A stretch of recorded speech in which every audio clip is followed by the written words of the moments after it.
chug some beers and make some bad gambling picks. Welcome to ChuggieBets. When you were younger in high school, did you guys ever play like the nut tap game where you go around trying to slap each other in the balls and everyone laughed and then there was always a little bit of pain, but it was never severe pain. And it's not like you were punching them, just the tip. Which, do you think it hurts more to get just slapped in the tip or punched like an uppercut? And I have a direction I want to take this. It's slap, I think. I think slap's underrated. The slap will sting a little bit, but I believe the whole reason that it hangs in the order that it does is so your meat can protect the potatoes. Correct. So the potatoes are sensitive. If somebody is undercutting, they're getting under the meat and they're going straight for the potatoes. And I would say that's worse. Yeah, it's hard to get like a direct power shot. Like a punch has more potential to be worse, but it's like much lower likelihood of landing. That's my thought. Agreed. Well, I don't know if you guys watched the play in the Texas A&M Ole Miss game this weekend. Shamar Turner from Texas A&M was getting absolutely pancaked and kind of getting dry humped into the ground by a Mississippi offensive lineman. Oh, great. We're going to bring it up here on this clip. Make sure you watch the clip. Go to YouTube because you're going to enjoy the greatest ball punch I've ever seen in history. I'm going to talk for 10 seconds until we get it ready. No, I love also in the clip that like you only see the aftermath and you're like, wait, what happened? And then they're like, this is very clearly a personal foul. And you're like, well, okay, what is it? Show it to me. And then the clip plays. Here we go. So he's getting dry humped in the ground by 57 from Ole Miss, right? It's a little extra, like he's being a little extra handsy, being a pain in the ass. I get it, lineman. Texas A&M guy between his legs and literally throws the Ryu uppercut from Street Fighter. You can hear him say Hadouken. Yeah, right into his testicles. Like not hit at all. Like there's a chance he was going for his butthole, to fist his butthole. That's how deep the punch was back there. And he was at knee height, so he got everything on it. I have never fucking seen that in my life. It was beautiful. I love college football. This is the best. The things like this are the best. And watching Jimbo Fisher lose it on the sideline after a ball punch, it is a fucking chef's kiss. Shamar Turner looks like he must do kung fu because he looked like he was trying to grab that man's heart out of his chest from his pain. He might have touched his chest, actually. Yeah. It was a fatality. His finishing move. Finish him. The heart tape.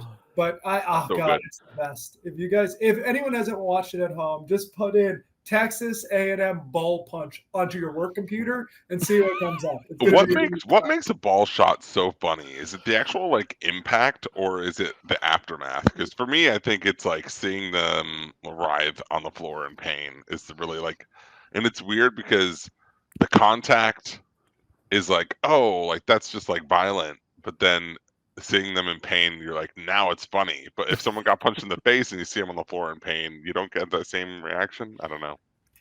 So, to me, there's usually a delay, and the delay is what makes it funny. Like a commiserating. Yeah, you guys are both parents, and you remember when your kids were really little and they'd get upset about something and they'd go to scream, but like they open their mouth and the scream doesn't come right away. They're like. And then they start crying. Then that big breath comes. Yes. Hilarious. Yeah. Like, you know it's about to start, but it hasn't started yet. Same thing. They get hit in the nuts. They, like, freeze. And then they fall over. Hilarious. Yeah, so there's a thing called Freytag's pyramid. I don't know if you guys are familiar with this in literature, right?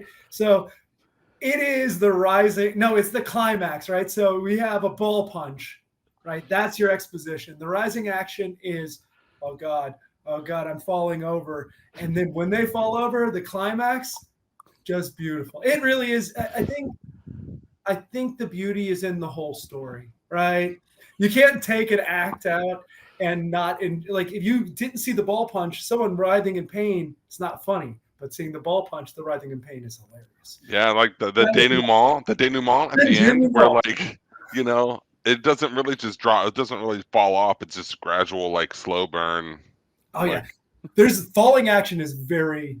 It's like watching Shane ride away at the end of the movie. You're like, is it over or is it just getting started? Is he dead? Is he alive?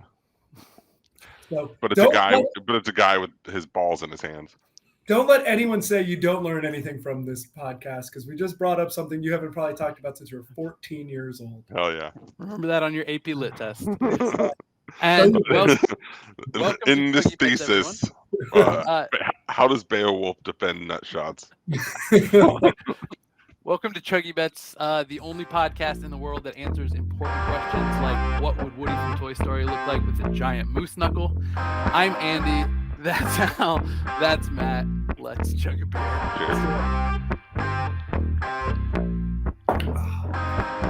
Oktoberfest. Woody's moose knuckle might be a little too inside baseball, but yeah, I didn't really pick up what you were putting down there, but I'm good with it.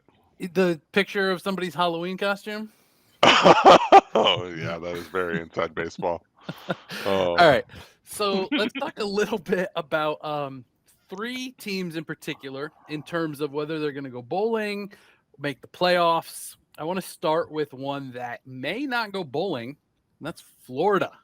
Florida currently has 5 wins. As you all know, they need 6 to go bowling, and their remaining 3 games are at LSU, at Missouri, and at home hosting Florida State. So they won't be favored in any of those.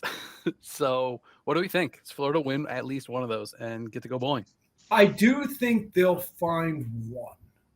I don't. Well, I mean, it's Missouri what we're talking about, right? They're not beating LSU. They're not beating FSU. So before I say the LSU one, is James Daniels playing this week? He got knocked the fuck out of that game against Alabama. I don't know if he's back or not, but I do think that's something to monitor. It's something I want to know from the betting perspective, because it really makes me either want to play the favorite or the dog, depending on the outcome of that search result, that Bing result. I do think they'll find one of them. I think the likely one is Florida State at home. Not for nothing, but they would take no greater pride than if Florida State rolls in there 11-0 and they can just eliminate their joy. And Jaden Daniels is day-to-day in the concussion protocol. That makes me think he's going to play. Okay. Missouri concussions, you never know though. Yeah, if Death Valley with Jaden Daniels, no shot. They get it. Yeah, so that's an interesting one to keep an eye on. Another interesting one that would be a really good feel-good story. NCAA has a perfect opportunity to do the right thing here, and that is James Madison. You may know the stupid rule that NCAA has.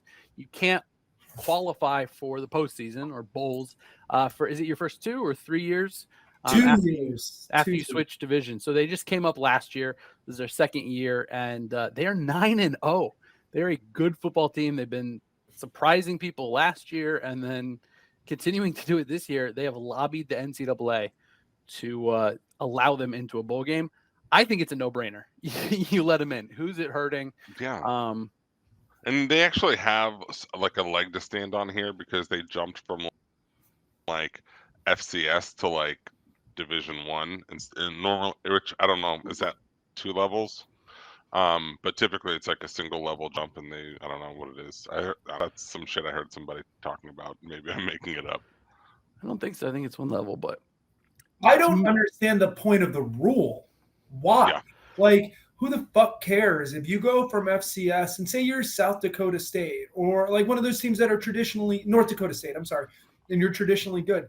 If you have the wherewithal and you can put up the capital, which is also stupid, they raised it 100 times more for you to join to be an FBS team, which for some freaking reason, I guess they didn't want too many FBS teams. I don't understand it. But if you raise the capital and do everything else, why is there a bowl ban? You should be in the playoff rankings. James Madison's really fucking good, everybody. If you're not watching James Madison and you're watching like Florida, don't watch James Madison. They're really good. Like, they're a lot better than Florida. It's the only thing that makes sense. Yeah. The only thing that makes sense to me is if they don't want teams to go down a level. Like, you're having a down year. You're like, guys, there's no way we're going to win the Big Ten this year. Let's drop down. Let's win the FCS, and we'll come back next year. But that would be so expensive. The Big Ten's, the only teams that would do that are like Northwestern, Rutgers. Big Ten's not even going to let them back in. And it would cost a fortune. So nobody's ever going to do that. So you'd lose a ton of revenue. Yeah. Even losing in the Big Ten is great. It's better to lose in the Big Ten than win in the ACC, right? Like, it's so much more financially advantageous to be the worst team in the Big Ten. Yeah. So that's the only thing that makes even a little sense to me. And when you look into it, it doesn't make sense at all. So Do you guys hear the playoff committee when they asked James Madison? They're like, "Why does it matter? We don't deal in hypotheticals." I'm like, "You're a fucking playoff projection. Your job is hypothetical. You're literally, yeah. Like, you could be Oh, hypothetical. you meet 8 weeks a year, and 7 of them are purely hypothetical. Only one of them actually matter. It frustrated the shit out of me. It's just so dumb. That's Poor bastards, James Madison. They deserve to be a bowl team. They're probably the best group of 5 team. Like, give them a damn power, one of the big 6 bowls.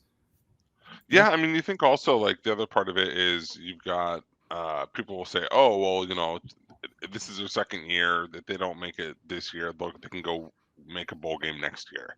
But there's seniors graduating this year that it's a legitimately special team that it would be nice to see them go out on their own terms and not on the NCAA's. Yeah, so looking at the rankings, Tulane is the only non-power 5 team to be ranked above them. Tulane's really good too. Like, it's great. It's great to see competition at that level. Absolutely. And moving up that list a little bit, the last team we want to talk about in this context is Alabama. They're sitting at 8th currently, 8-1. There are 5 undefeated teams in front of them, 9-0, and then James Madison behind them at 9-0. But do we think Alabama can make the playoffs? And then do we think they will? Al, what do you think? Yeah, so I feel like after losing to Texas in the second week, everyone wrote Bama off, especially because they didn't look very good subsequently. But here they are at 8-1, in control of their destiny, right? So if they run the table, they'll be in the SEC championship game, supposedly against an undefeated Georgia team. If they beat that Georgia team, they both will have 1 loss. Bama will be the SEC champion. I don't know how that and have the head-to-head make the playoffs. So I think, yeah. So my point is they control their destiny. I don't think this will necessarily happen, but it annoys me that it's a possibility. So I think the only way for that to happen and them not to get in is if there are still 4 undefeated teams ahead of them. But we looked this up before we started recording, and that's actually impossible because Michigan and Ohio State play each other. So one of them has to lose. So the winner of that, Florida State and Washington, would be the only other 3 undefeated teams left, assuming Alabama knocks off Georgia. So if there's only 3 undefeated teams and then you got to slot somebody in there, it very well could be Alabama. I got a question for you. What happens in this scenario? The scenario you described with Alabama, but Texas wins the Big 12 and doesn't lose another game. Can you put Alabama above Texas if Texas beat Alabama? I mean, it's going to be one of those things that a bunch of stupid idiot people are making the decision on instead of smart people like us.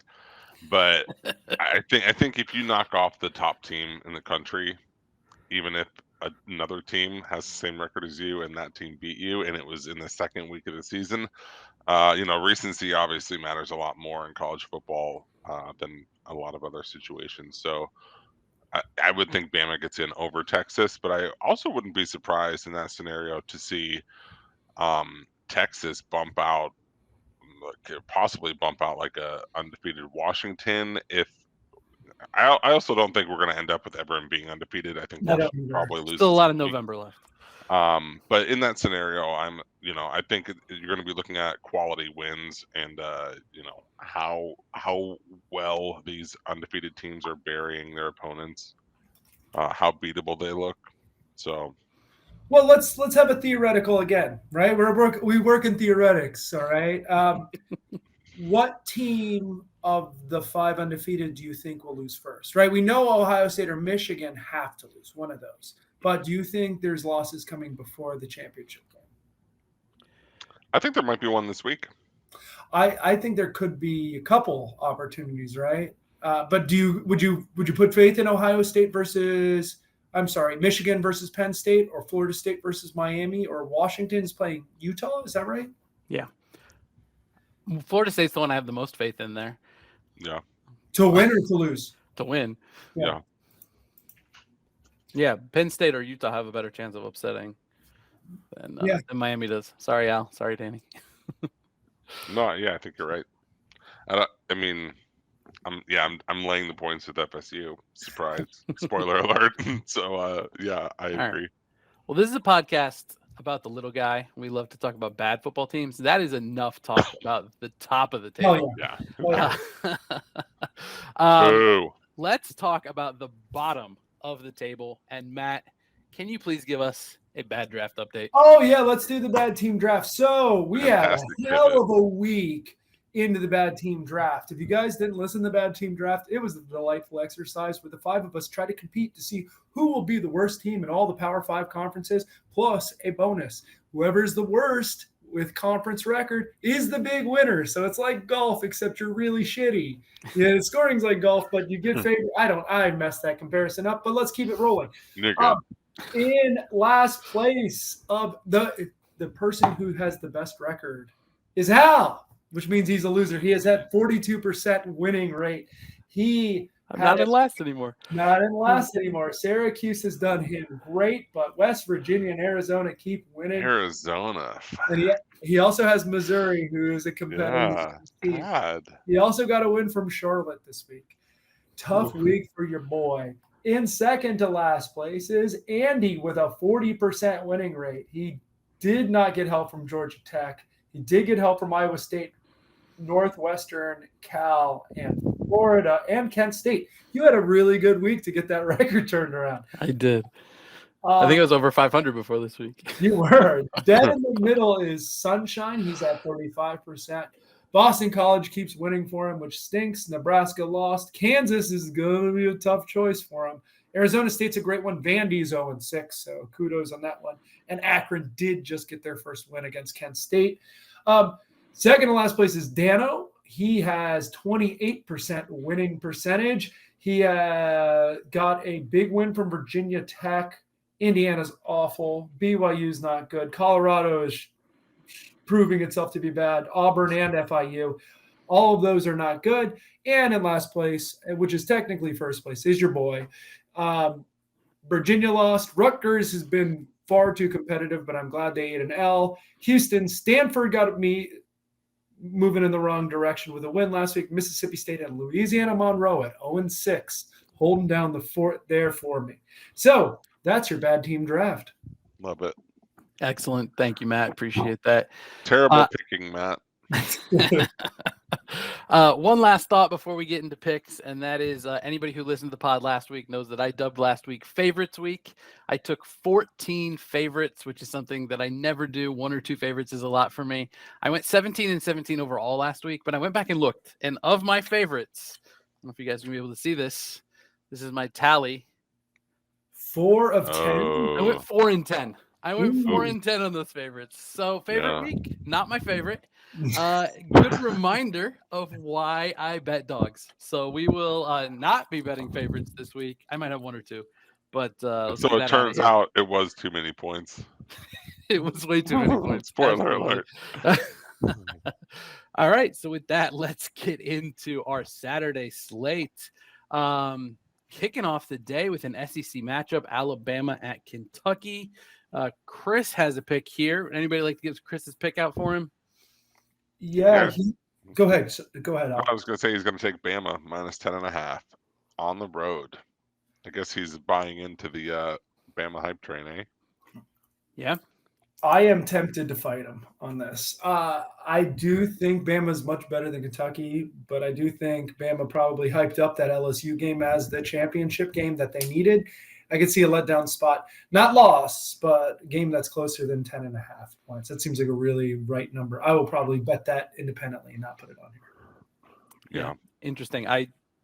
It's not favorite week anymore, so I would definitely be in Kentucky. But. Next game, Georgia Tech going into Clemson. Al and Chris have the same play. So Al, why don't you tell us what you're both on there? Yeah. I love to fade Dabo, so I'm taking Georgia Tech plus 14.5. I think the hook is what really sold me on this. Georgia Tech has looked surprisingly competent this year, and Clemson hasn't for the most part. So why not Why not cover 2 touchdowns? Yeah. You got to feel good about having Sunshine on your side there too, since he's the Georgia Whisperer. He is. Yes. I do think this is an interesting spot. I would almost look at team total unders too here. I could see Georgia Tech being held to a low number. Clemson's defense has been good. That game against Notre Dame, their defense was fucking great. So Yeah. and that problem, the defense isn't the problem. It's the offensive side of the ball. So it could be some fun to play around there once those numbers get released. All right, moving on. We've got Tulsa at Tulane. If you're a longtime member of the podcast, you know that we sometimes mess up these T schools. Not messing it up this time. 23 is too many points. I'm taking Tulsa, getting more than 3 touchdowns. And if nobody has any other thoughts there, Matt, you can go on to your pick that I both love and hate at the same time. So Indiana plays Illinois. Illinois is showing signs of life, and Johnny Newton's back. Really, the team depends on Johnny Newton. If he plays, they're really good. If he doesn't play, they're not very good. He is going to be a nose tackle at the next level. He will be drafted very early. Why does that matter? Indiana can do very few things right on the offensive side. And if Johnny Newton's taking him down, if he's going to be playing that part, he eliminates a lot of what Indiana can do. I do think Illinois is better on offense. I know they've had their warts this year, but they are showing more signs of life as of late. I'm laying 6 points with Illinois here. From your mouth to God's ears. Indiana's not good, although they did have an offensive output recently that was a bit shocking, but that's not going to happen twice in a row. I don't think so. I think those are outliers. I like this pick. Feel good. Right. This feels like a 10-point win. Again, from your lips to God's ears. Hey, Illinois got to stay alive in the Big Ten West. Big race.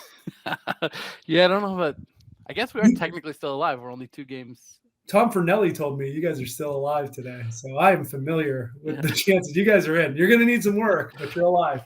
Can I talk about Illinois for just 1 second, real quick? So we have 4 wins. You need 6 to get bowl eligible, obviously. We have 3 games left. It's Indiana this week, then Iowa, then Northwestern. The most Illinois thing that I can imagine happening is they lose to Indiana, which would be disgusting. They would need both wins then. Then we'll beat Iowa because they're actually good and we do things we're not supposed to do. That would put our entire season on the Northwestern game to end the season, and we'll lose and we won't go bowling. And that would be the most Illinois thing possible. So that to me will be the real test of Brett. If he can turn this thing around, is if he doesn't do that. If he gets us bowling, I'll be very happy. Yeah, Northwestern's playing pretty good too. They're not terrible. All things considered, the hand they were dealt and everyone leaving, I'm super impressed with how Northwestern's been playing. I do think they're better, but we made so much fun of them before the season, and we were wrong. I guess Pat. No, we're not wrong. They're really bad, but they're playing far better than I expected. Yeah. All right, that's enough Big Ten West talk. Matt, why don't you take us to Virginia Tech, Boston College? Yeah, I don't understand. I know Boston College has been playing well, and it could be a mere reflection of the 2 quarterbacks between Drones and Castellanos here, but I do think Virginia Tech is the better team outright. And the line is weird. I don't even think of Boston College being a big home field advantage. Lay the 1.5, lay it all the way up to 2.5 or 3. Virginia Tech should win this game. Nice. I like it. Then we've got a big Big Ten matchup. Michigan going into Penn State. Al and I are fighting here. But before we get to that, let's talk about what's important. Anybody who follows college football knows about the Michigan sign stealing scandal. What you might not know is the staffer that was at the center of all of that, who got fired a couple of days ago. His name is Connor Stallions, which is a fantastic name. He's also got a big, thick mustache. What does that name make you think of, guys? I don't think of accountants. Boogie Nights. Boogie Nights, yes. Yeah, that's vintage a perfect porn name. Yeah, absolutely. Can you guys think of a better one? Connor, like a real life one? Obviously, we can come up with like crazy fake stuff. I mean, the first name that comes to my head, and it doesn't make any sense, is Biff Poggi. I just think that name is very funny to me. He could be like a blooper guy, like, oh, here comes Biff swinging a foot-long dick. Yeah, Biff Poggi's in like the Star Wars knockoff porn. For anybody who's not familiar, Biff is the head coach of Charlotte. He has a very interesting wardrobe. Go ahead and look him up. His Wikipedia picture even has his signature look. But yeah, Biff Poggi, I like that a lot. Yeah, I was gonna say Jake Butts. Jake Butt is a good one. Oh yeah, it's butt singular. It's not as good. It's better plural. This might be a little bit of a stretch, but what about Lad McConkey?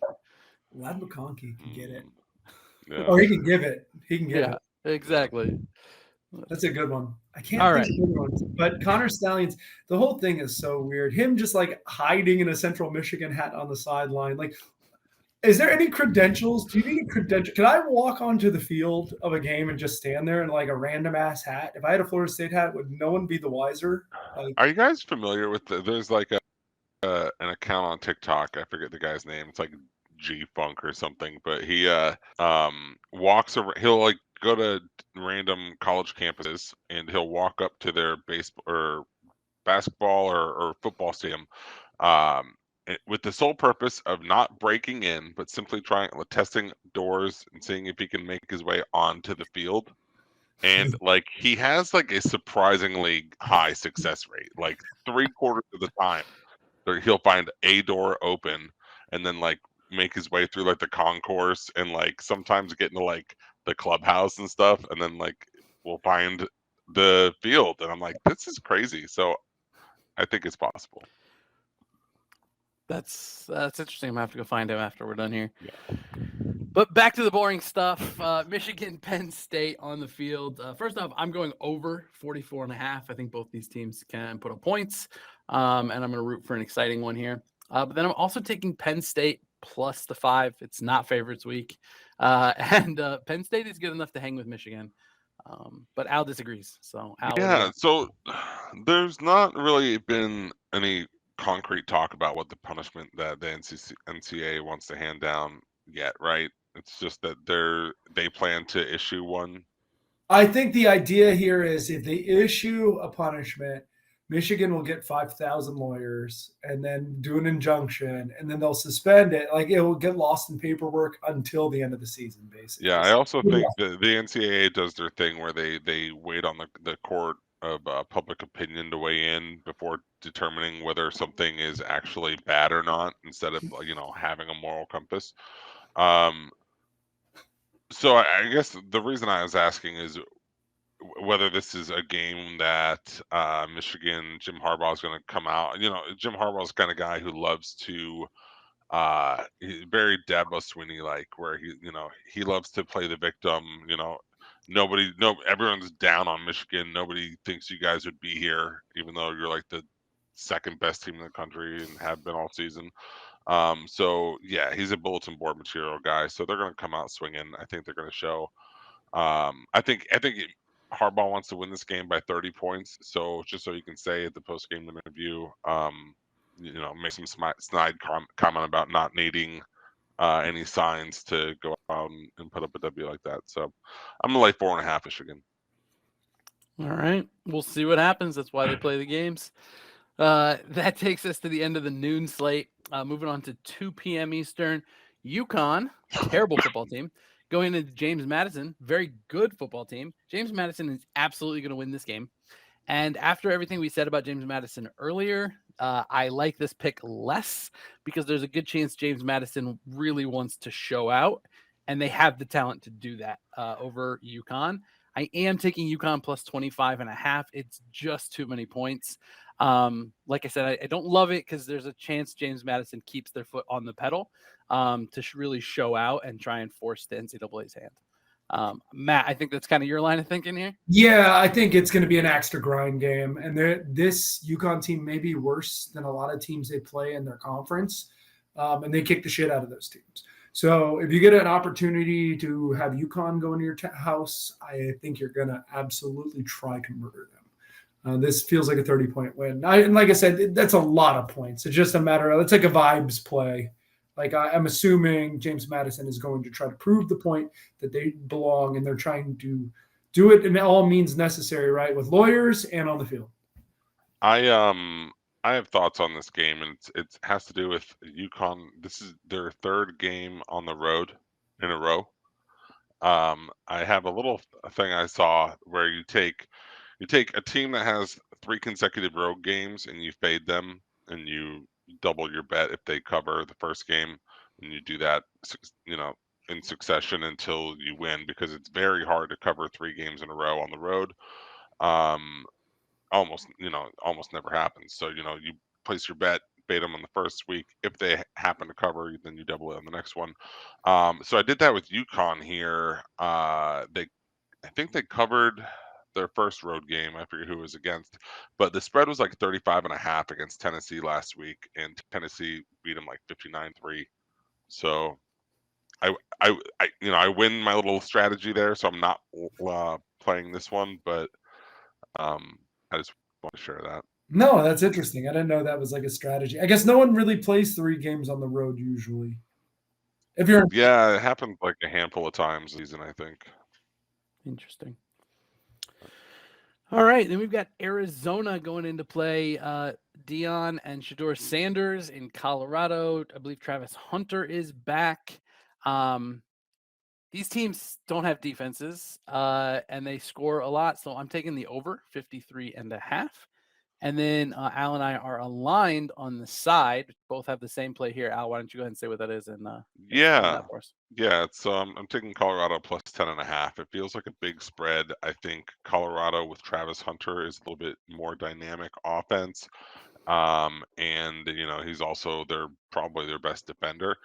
So essentially getting 2 guys back with him. I think also Arizona's a little high on the horse here. And it just feels like a spot where Colorado should be. And before the season started, before all the Dion hype, before Colorado won their first 2 or 3 games, whatever it was, and everyone thought they should be a top 10 team, they're going to make the playoffs. We had this game pegged as Colorado's most winnable.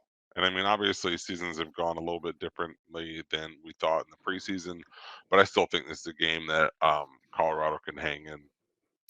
Absolutely. It's at home. They're getting points. I like Colorado a lot better as a dog than as a favorite. Yeah. So yeah, I'm with it on everything you said there. Yeah. Cool. So then our last 2 p.m. game is App State at Georgia State. The Georgia Whisperer Sunshine is on this. He is taking the over 60.5.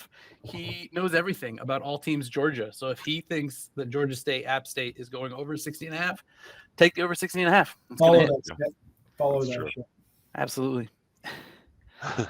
Then moving into the 3 p.m. window, I have bet, I think, every Nevada game for like 10 straight weeks. I won a ton of them at first. The last couple have not been quite as good. So if Nevada does not cover this is my last week of the season betting on Nevada. I'm going to just take a break from Nevada the rest of the season. If they don't cover this, just take my money and go home. But I think they can cover 16.5 at Utah State. And Matt, I think you're on that with me, right? Yeah, I am. I do think Utah State is better. I know Nevada is not particularly good.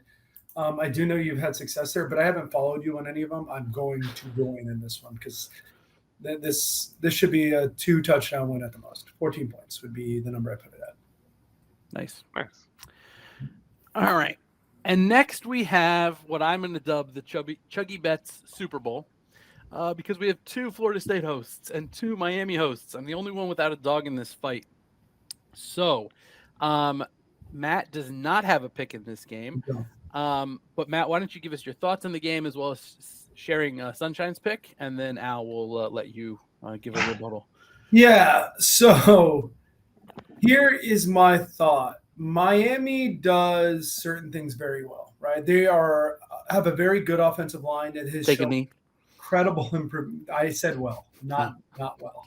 Showed incredible improvement on the offensive line. Their defense is really, really good. That Ruben Bain kid is a friggin' monster. I wish he was a junior so he can go to the pros. He's a freshman. He's a problem. But Miami has some injuries at key positions. I know their 2 cornerbacks got hurt in the NC State game. I don't know the update there. I also don't know what's up with the quarterback for Tyler Van Dyke. On a similar side, Florida State has littered with injuries. That game against Pitt, they didn't have their top 4 wide receivers. We had our 5'8" gadget guy running every route, and he had 100 yards receiving, which is credit to him. He worked his ass off, but that ain't Johnny or Hakeem or Keon getting those. It was Ja'Kai Douglas doing all the work there. Can I pause you for 1 second? Yeah. There is nothing wrong with being 5'8". All right. No. All right. Let's just. Many people think 5'8" is tall. Yeah. I'm 5'9", so like I don't care if you want to shit on the 5'8" guys, but just put it out there. I'm saying comparatively to the other 6'3" receivers that are far more skilled, he's a gadget guy. They looked real bad for about 25 minutes of that game, and they found something, and Pitt's real bad. I don't know what to make of it because of the injuries. I do think Florida State is better, but I hate taking big spreads in rivalry games because it's going to be more nip and tuck. Like last year was different. We just kicked the shit out of Miami. I don't know. I don't know if Mario Cristobal cares about the game. It doesn't sound like it's going to be very different to me. No, you can go ahead. Look, of course I'm going to be rooting for my team, and I'm sure I'll end up betting. But to Sunshine's point, he sees points in this game. Florida State, this was the first time in 13 weeks or the last 13 games Florida State hadn't scored 30 points against Pitt, and it was 24-7. And we talked about the wide receivers. We talked about everything already. I do think if they have their wide receivers back, they will be back on the right side of 30, regardless of how good the defense is. And he is taking the over 50 in the game. Yeah. So Matt, I got to say one thing that annoys me about your talk of Miami is you love to just paint us as like to hear you talk about Miami makes me think like we're the number one team in the nation. We're so good. Our defense is so good. Our offense explosive. The offensive line can dominate. The offensive line does dominate. I watch the game and we lose to NC State and can't do a fucking thing, and we don't take a knee against Georgia Tech. And so I'm like, I wish our team was as good as Matt. Wasn't there a Virginia game in between that? Yeah, there are a lot of games. I wish our team was as good as it sounds when you describe them. That would be nice. Unfortunately, they're not good. So I don't know what Tyler Van Dyke is doing. He seems to have maybe he needs glasses. Maybe I don't know, because he's very good at throwing the ball to the other team. And I think a lot of fans say that about their quarterbacks when their quarterbacks aren't like the best quarterback in the country. The man has thrown, I don't know, I didn't see if he threw any in the NC State game, but he had thrown 11 interceptions before that one. So pretty ugly. So it's going to come down to the ground game alone. And if FSU can focus on that, there's not going to be much out of it. So I'm laying 14.5 with FSU, and I'll be happy to lose that bet. But I don't think that's going to happen. So for anybody who's listening to this in podcast form and not watching on YouTube, you missed out. Matt shared how many interceptions Tyler Van Dyke threw against NC State visually. There, it was pretty funny.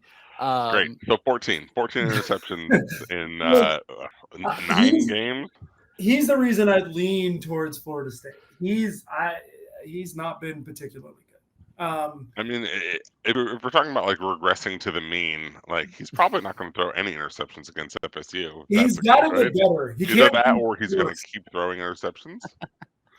So I wouldn't be surprised if you don't see that much Tyler Van Dyke. If they're going to go with I can't remember. Ja'Cory. Emery Williams. No, who's the other guy? Ja'Cory Brown. He played last year. He's more of a Wildcat Plus guy. Okay. I don't know. I think Tyler Van Dyke's just hurt. He doesn't. It's got to be like he can't put zip on the ball kind of thing because this picks have been wildly bad. Yeah, it's been unpleasant. Yeah, sorry about just to recap there, Al is laying 14.5 with Florida State, sort of the Uno reverse jinx kind of thing there. Sure. Then Sunshine's going over 50. Matt praised Miami, and then Al shit all over them. Just to weigh in very quickly, this is a game that if it was playing in September or October, I'd be all over Florida State. But hell yeah, it just has the opportunity to get weird. It would just be so college football, right? If this is the game that knocks Florida State out of the playoff picture. I still think the likelihood is Florida State doesn't go undefeated. I don't know where the trap is, but it's November, baby. College football, November, people lose. All right, let's play a fun game. What has to happen for FSU to lose this game? We're talking like Jordan Travis has to turn it over 4+ times. Well, he's been throwing. Yeah, he has to throw a pick, right? He's done that. Let's do our like keys to the game. Like what does Miami has need? had 2+ turnovers. If Keon and Johnny aren't playing, that's going to give you guys a giant advantage because Ja'Kai Douglas it's adorable, right? He's adorable, but he's just not going to be the guy against Miami. Like, will not stand for this slander. he's not going to be that guy. Gotta stand up for my short kings. We're going to have to be able to run the ball well, and we haven't done that particularly well. We've had to pass to run the ball.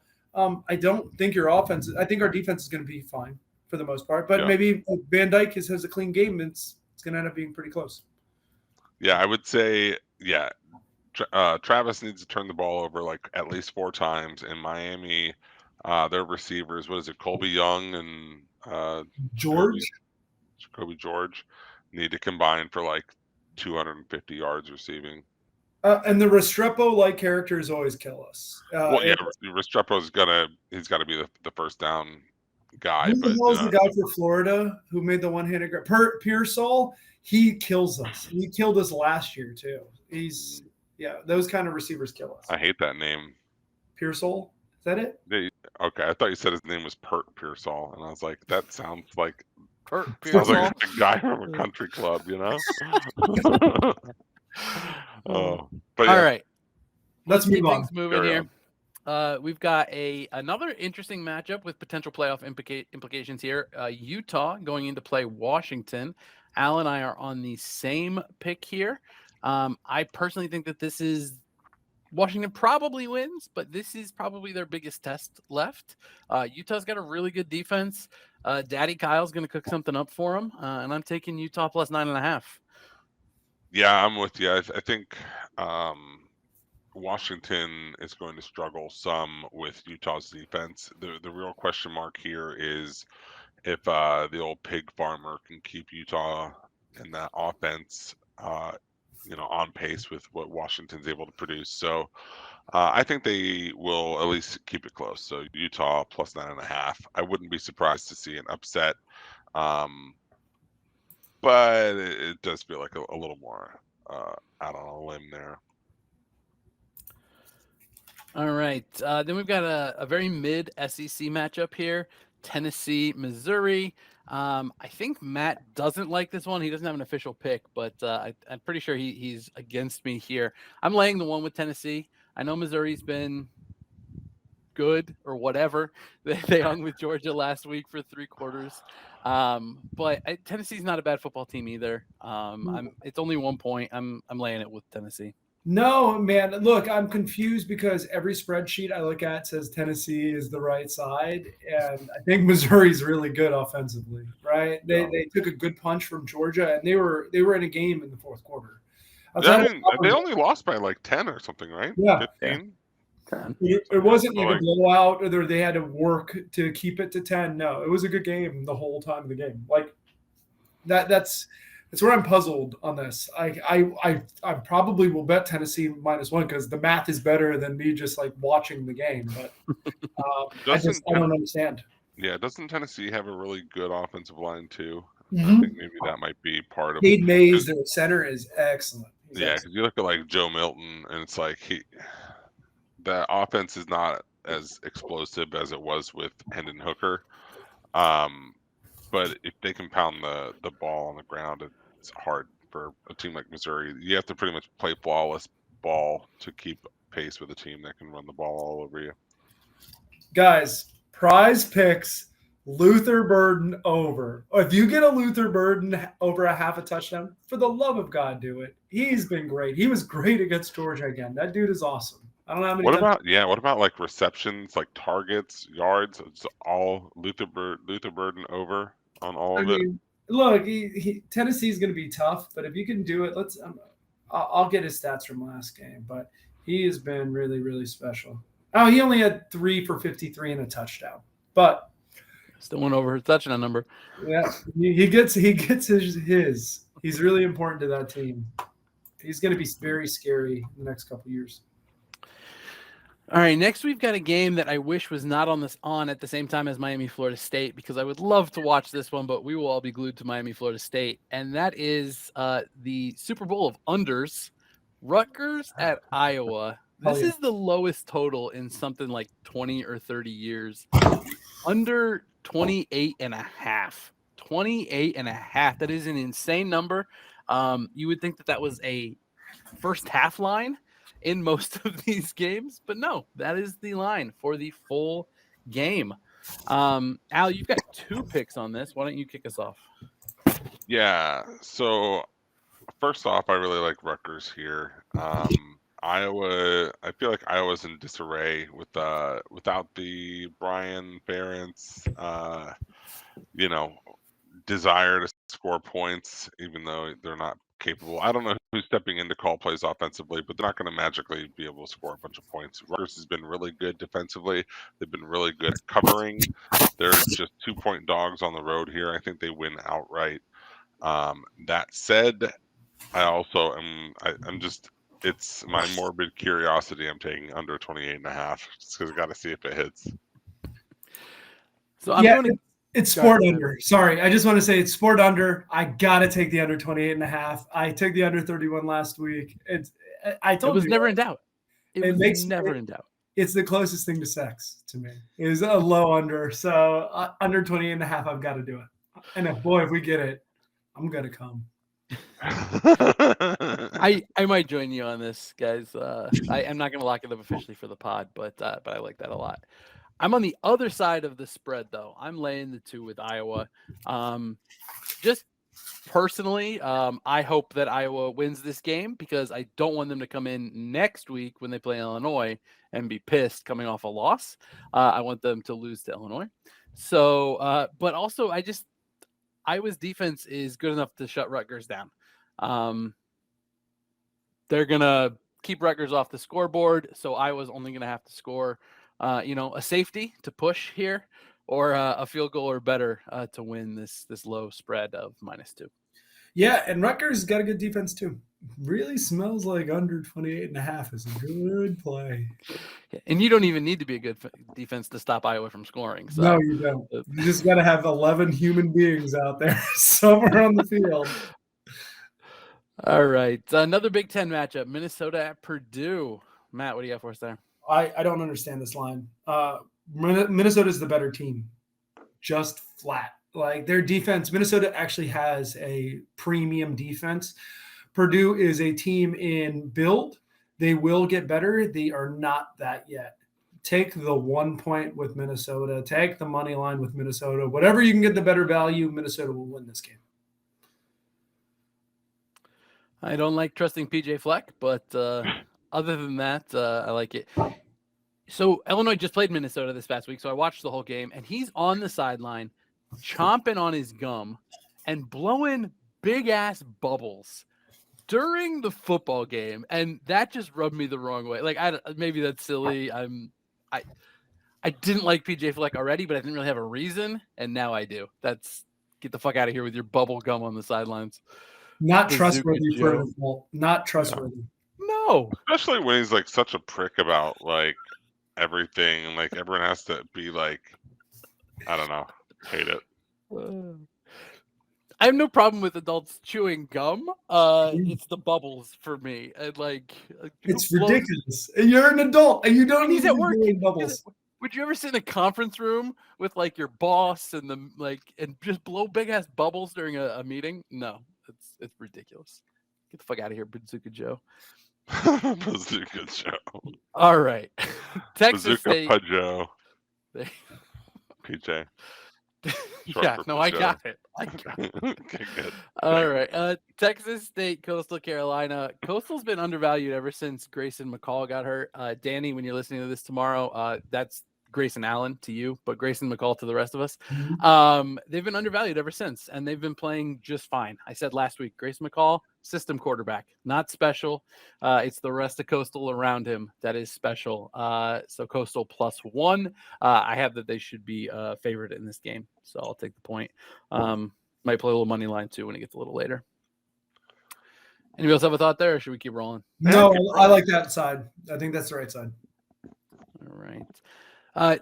I've got 2 picks in a row here where I am double dipping, taking both the spread and the total. I know it's not favorite week anymore, but I am taking a favorite here. Western Kentucky -4.5. New Mexico State is not good. We talk about that all the time. I'm also taking the under 57.5. Western Kentucky's not going to hit that number by themselves, and they would pretty much have to get to that number. That's way too high. So we're going under 57.5. I feel like New Mexico State has bit me in the ass as much as they haven't this season. I've been fading them, and Pavia, I think, is the quarterback. He is very fun to watch. They always talk about how he's like a high school wrestler. And I swear to God, I don't know if they empower him by that or he really is that strong. He'll get 3 guys on his legs, break out, and just start running. I don't understand it. And I'm Godspeed, buddy. I hope you get I it. embrace it. I'm done betting against New Mexico State. Fair enough. And then my next double dip here, or my DP, if you will. I'm taking Yeah, exactly. I'm taking Syracuse +3. I took them as a favorite last week against Boston College, and not only did they not cover, they lost. But I'm going back to that well. Taking Syracuse +3 against Pitt.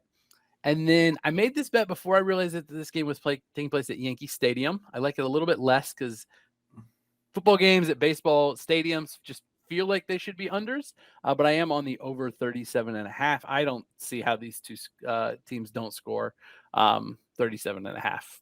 Yeah, Again, unless it's the Yankee Stadium curse. But Matt, I think you're on that with me. Yeah, the total should be closer to like 45 or 46. Yeah. I'm with you. I do understand. I am a little nervous about the baseball stadium effect, but So to listeners at home, just keep in mind, if Syracuse is leading going into the bottom of the 9th, they won't have a chance to put up more points. So they're going to want to make sure they've hit the over before the end of the top of the 9th. You get scared of the closer. If they bring in the closer, he throws gas. Very scary stuff. You could get Narduzzi'd. No, it's gonna happen too. Yeah, watch. It's gonna be a scoreless 4th quarter. It's gonna be like 27-10, and it's just gonna be scoreless 4th. All right, Al. In our final 3:30 game, why don't you tell us why you support our wettest troops? I've never heard the Navy described. So gross. It's so gross. Hey. Is it wrong? No, you're right. I don't like it at all. Oh, it's so wet. They're moist and dripping. I'm gonna take Navy +5. They should be favored at home against UAB. Who the fuck's UAB? They're not gonna do shit against Navy. And they're not nearly as moist. No. I love that pick. I may tail you in my personal side. I didn't even see that one till now. I like it. Yeah, do it. Do it. All right. There's only one 4:00 game that we have a pick in. It is East Carolina at FAU. Taking East Carolina +8. I've bet against FAU a lot this year, and mostly they've burned me. I did get a win against them last week. I'm gonna go back to the well. East Carolina +8, playing the Burrowing Owls. Like it. Okay. All right, that brings us into our prime time slate. Nice, exciting one here. Ole Miss going into play Georgia. Matt, you've got to play on this, and then after that, Al, if you can play the part of Sunshine and tell them why you sure. Yeah, Georgia didn't cover last week against Missouri. They have a little bit better offense coming into town with Jackson Dart. We talked about his fire comment yesterday. The comment of the year, excellent. Love it. I think Georgia has an axe to grind in this game. I think they're going to try to go out and put up more than 2 touchdowns against them. So I'm going to take Georgia. Yeah, Sunshine's taking Ole Miss the other way. Ole Miss +11 on the road between the hedges. That's a fun one. Maybe he's just thinking Lane Kiffin underneath the lights, going to show out, and maybe Georgia struggles to keep that offense reined in. That's my thought. He is the Georgia whisperer. I'd be scared, Matt. That's true. Let me be frank here. I know my friend Sunshine very well. He doesn't necessarily care about the University of Georgia as much as he cares about the other schools. He's kind of anti the University of Georgia. That's true. This is a blind spot. He also, as a neighbor, he watches a lot of Ole Miss games with. So I think that may be a double dip at rooting. Doesn't mean he's wrong. He's probably right. But Yeah, I'd he's say more it's about the about Sunshine 50-50. Belt. he loves the Sunshine Belt for sure and loves Tech. Big Tech supporter. All right, Al, West Virginia, Oklahoma. What do you got? Yeah, I was kind of surprised that this line was where it's at. OU minus 12.5. I would have thought it'd be more than 2 touchdowns. So I'm going to lay the points. Yeah, seems right. Seems reasonable. Oklahoma's got to get right. And this is it's one of those bets that it could look stupid, but I feel good about it. and they still have a reasonable chance to make the Big 12. They have 2 losses in conference, right? Texas, they have the tiebreaker over. They don't have the tiebreaker over Kansas. So they have something to still play for. I haven't looked at the Big 12 schedule breakdown, but I'll take a look now. I like it. Yeah, they've got BYU and TCU after this. Yeah, so they should have 3 more wins. Yeah, they'll be favored in all those. Which honestly, that's a really commendable season in Venables' second year, especially with where this team was a year ago. You know, Yeah, going from 7-6 to 10-2 is pretty damn good. I hope they enjoy it though, because they're moving to the SEC next year, and it's not the same animal as the Big 12. That's fair. So. I mean, All right. Yeah, just look at how tough Missouri's had it. I think the SEC is a lot more level than it's been recently, so it might be a good time to actually pivot into there. But yeah, no, that's true. But there's it's a gauntlet. Still a lot more heavy hitters than the Big 12. Sure. Big 12, you've got Oklahoma, Texas, and then a pretty big drop off. Yeah. You do. There's always one surprise team that plays very well. TCU last year, right? Is a perfect example where they're like extremely competitive. Yeah. I agree. All right. Another primetime matchup, Georgia Southern at Marshall. I'm sure this is the one we'll all have on the big screen. But the Georgia Whisperer, Sunshine, is laying the 2 with Georgia Southern. So he always gets these right. Might as well follow him. Lay the 2 with Georgia Southern. I like it. Marshall's bad. We were talking about how good Marshall was like 4 weeks ago. Things have fallen off for that team. Yes. Accurate. Then we've got San Diego State going into Colorado State. I'm taking the 4 with San Diego State. Sorry, Jay Norvell. But San Diego State's going to win or at least keep this close. Wow. They've been playing so bad this year. But, yeah, you're right. You're right with your logic. I hate Colorado State. I cannot seem to get a good read on them. If I bet on them, they get blown out. If I bet against them, they cover. I hate them. Well, thanks for staying away from this one. I appreciate that. Yeah. And then, Al, you've got a big SEC matchup you got to play on here. What do you got for us? Yeah, the Gators are going to Death Valley to play LSU. LSU's favored by less than 2 touchdowns. This is a lot like the Oklahoma game. So I'm going to lay 13.5 with LSU. I mean, I guess Jaden Daniels is in concussion protocol. It sounds like he's trending toward playing, but it's always a tricky thing. So I would probably wait to navigate that until that decision's been made. But I really like LSU to beat the Gators. I think the Gators are. Billy Napier's got to be like on his last leg, right? I don't think he'll get fired this year. I think you got to give him a chance, but next year his seat is going to be extremely warm. I know I made a joke before saying Deion Sanders to Florida. I still think there's a really good opportunity for that to happen, which would suck, especially after next year where his boys leave Colorado. Yeah, true. Yeah, I like everything you guys are saying here. Al, my only thing would be when you said to wait is if they announce Jaden Daniels is in, this number's going to go above 2 touchdowns. So if you think he's going to play and you like it, I think you better risk it now and lock it in. Honestly, it probably covers even if he doesn't play. I don't know who their backup is, but Garrett Nussmeier is a very popular young quarterback as far as his talent. He did not look great against Alabama, but who the hell looks great against Alabama coming into the fourth quarter? Yeah. All right, then Al, keep us rolling in Texas TCU. Yeah. So this one, Texas is on the road here at TCU, but I'm still laying 10 with Texas. It feels like too close a spread for me. Texas should win by a lot more than 10. So that's it. All right. Being Then we've got two games here. Danny is betting on both of the MSUs. He is taking 18.5 points with Mississippi State, and he's taking 31.5 points with Michigan State. I am joining him on the Mississippi State 18.5 against Texas A&M with Jimbo on the hot seat. That just sounds like fun to root against. that feels really good. I don't know why. It does feel good. I should probably tell you.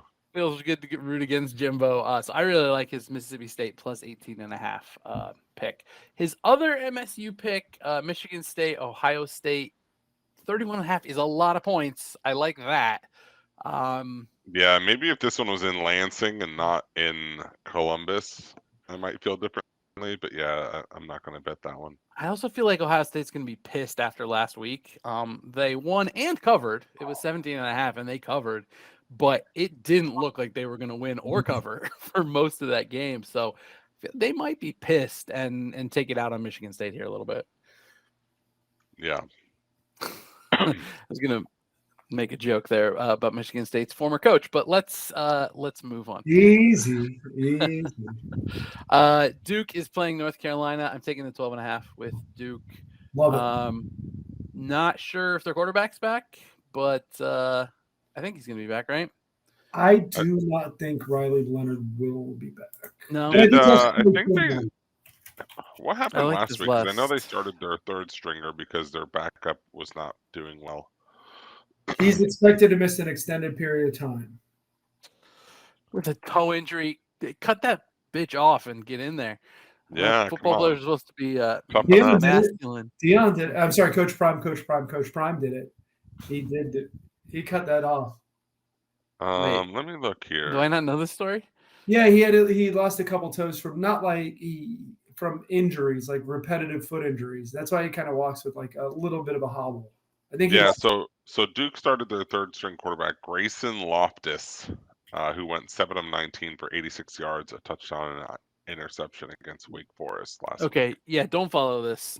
Maybe if it gets above 2 touchdowns. I don't know why I thought Riley Leonard was going to be back. But yeah, only maybe if he gets above 2 touchdowns. Otherwise, stay away from that one. And it's important to say Deion Sanders has 3 toes on 1 foot because of repetitive injuries. That's all. Sorry. So he had him amputated? Cut him off himself? Yeah, he got him amputated. He had a saw. He was just really cranking down on his toes. Yeah. Well, there's a story about the one quarterback. Was it Gardner Minshew who like broke his hand with a hammer because he didn't want to play? Yep. Yeah. He tried to, but he did not. He failed to break his hand. It was like prior to the change in the red shirt rules, and they were going to play him, and it was going to burn his red shirt, and he didn't want to burn his red shirt. He wanted to stay and have the extra year. So he like took a hammer and tried to break his own hand. Fucking football guy, man. That guy is awesome. Right. Yeah. That's a football guy, not out with an extended period with a toe injury. Yeah. Bullshit. Oh. That's some soy boy cuck beta shit is what that is. Matt, why don't you take us to 10 p.m. in New Mexico, Boise State? So I do want to talk about the game before this. I am very tempted to lay it with UCLA. Arizona State is super bad.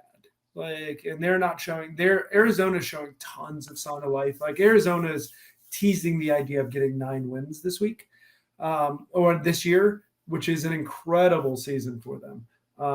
But Arizona State's going the wrong way. I would think about laying it with UCLA, but you should take the points with New Mexico against Boise State. This Boise State side is just living on name value and very little substance or product on the field. Take the side. 25 points is way too many points. It should be 3 touchdowns at the most, plus 25. I'm shocked that I'm not on that. I got to pull up my spreadsheet real quick. Am I wrong? Is the spread moved? But I do believe it's plus 25. No. I think you're right. That sounds like something I would have played. So I'm just surprised I didn't. Maybe I thought I had too many picks already. No, I laid a bunch of points. I needed a couple dogs, and I like this dog spot. I like that a lot. I'm definitely going to follow you in real life, but I'll let you have it by yourself on the pod. Yeah, you can take it. I don't care, buddy. Anybody have thoughts on Iowa State BYU before we close this thing out? I don't know what to make of. Congratulations, UCF. You got your first one in the Big 12. Great. The new teams of the Big 12 have struggled. We've made mention of this before. Iowa State's result last week puzzled me a bit, right? Like, let me pull up the numbers really quick. They lost to Kansas. Kansas is competitive, but they're showing signs of life. What's the spread currently on that? It is 7. I don't have it in front of me. That sounds right. I don't have a thought on it. That number sounds right to me. I think Iowa State's better. BYU is a tough place to play, especially at night. Yeah. All right. Then we've got a game. Before we started recording, Matt was very upset about the time of this game, 10:30 p.m. for a very exciting, very impactful USC-Oregon game. We only have 3 of us here today, so we can't quite get a full cyclone, but for the 3 of us that are here, we have a mini cyclone. All of us are on the same pick here. It's going to be a ton of fun. Matt, why don't you tell the people what we got? Yeah, we're going over 73.5. Look, Oregon, I have a high level of confidence they will get the points they need in order to win this game, especially at Autzen. USC, I'm the only trepidation I have is if Caleb Williams is still invested, right? The crying after the last game, I don't know if that was like a sign of him just kind of seeing his USC career is over. He's going to go to the NFL, or he finally realized he was going to get drafted by the Bears. Both of those things could happen. But I still think there's a good chance this goes over 73.5. And I'm rooting for it because this is exactly what I want to watch. With a nice drunk going at 10:30 p.m. is a lot of points. Agreed. I'm with you 100%.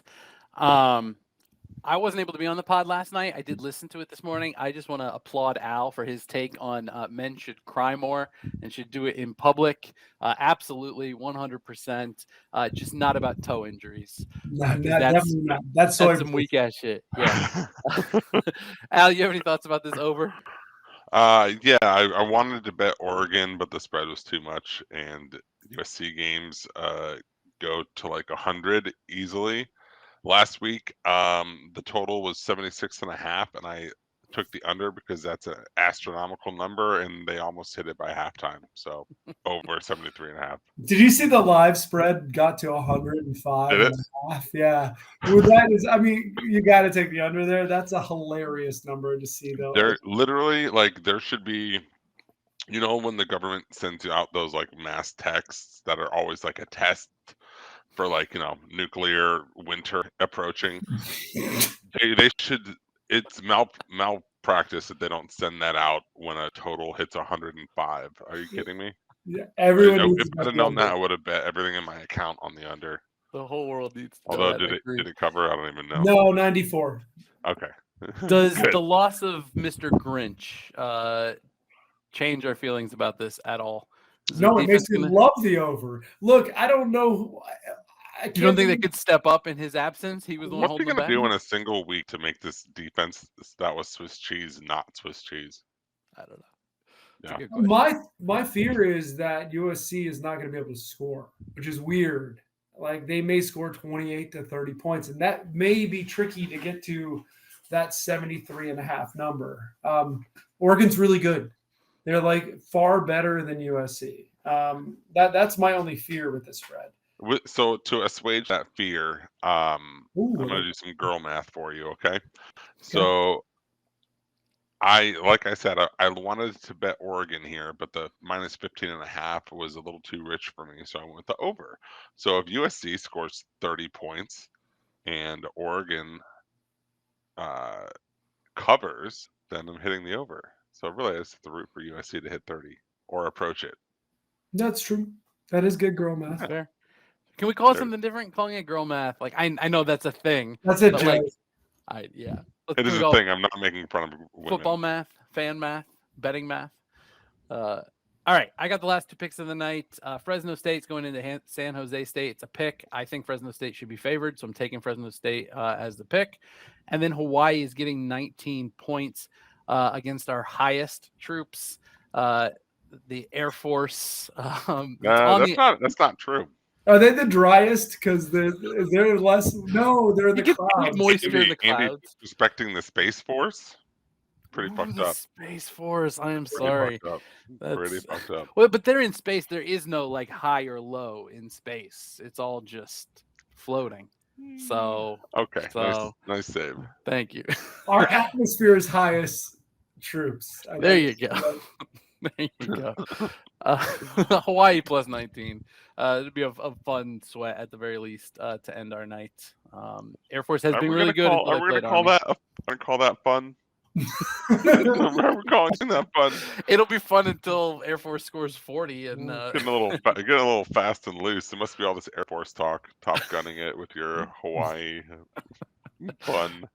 Absolutely. All right, that has been fun. That is a lot of winners. You follow all those, you're guaranteed to have fun and good chance to make some money. Do you gentlemen have chuggy bets for the week? Sure. Yeah, I'm going to hit that New Mexico plus 25. Let's go. I like that. I'm going to do it. I'm going to jinx your boys, man. You're the worst. Chuggy bet. You're the worst. I hope you win that. I hope you win that 100 beers. That's hilarious. I think Sunshine would be on Georgia State laying the 2 against. I like that. Yeah. Okay. Danny the benefit of the doubt and put him on Mississippi State. Okay, the one we like better. Yeah. I like that. All right, and then it's just me. I'm having a hard time picking one this week. I think I've done this like every week for the past month. I'm going with Nevada. Yep. There it is. Yep. Creature habit. All right. That is our pod. If you haven't already, please like, subscribe, tell your smunt. And we will be back tomorrow with an NFL pod. And we are incredible in the NFL. You are definitely losing money if you're not listening to us there. So as a heads up for anyone listening, if you give us a 5-star review and in the review, just put the word smunt, SMUNT in that review. If I can figure out who you are, I will send you a gift. Please put the word smunt in the comments or on the YouTube comment, wherever. Smunt is the key. If you want to buy merch, use coupon code SMUNT at checkout. You know how Beyonce has her like beehive and Taylor Swift has the Swifties. If we get big enough, I think our fans are going to be the Smunts. The chuggy smunts. Yeah. The big hairy Smunts. We might even Longest troops on earth. Smunty. All right, that is plenty for tonight. Good night, Joey. Good night, Kevin. Good night.